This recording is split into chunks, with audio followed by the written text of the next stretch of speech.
Yep, just a few hours ago, signed the papers for the closing of our first investment property. We started about 4 years ago, and everything went wrong that could have gone wrong. Like what, you ask? Glad you asked. Well, somebody burned the garage down just on a whim. A contractor got shot. Thankfully, he survived, but that kind of put a damper on things for a bit. Some materials got stolen, so I had to replace those. Another contractor ended up walking out, and we were down tens of thousands of dollars. We ended up renting it out after the market changed, and someone started renting. They were fine until they weren't, and they stopped paying. So then we're having to come in on this payment, and this is the stuff that they don't say often on YouTube channels and things about real estate, but this is the real stuff. And I know some people out there feel me that have been through it.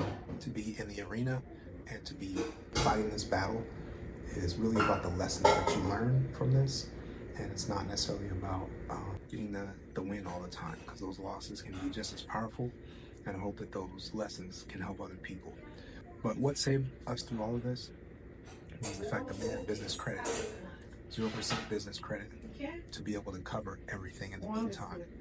And even though it lasted a long time, even though it's still a difficult situation, but it did allow for us to not have to touch our savings throughout that entire process. And I mean like 20,000, 30,000, these different amounts that they had to cover and pay. And we didn't have to come out of pocket really at all for that time period at least. So that's why it's so powerful. That's why I push it so much, and why I would encourage you to do it now.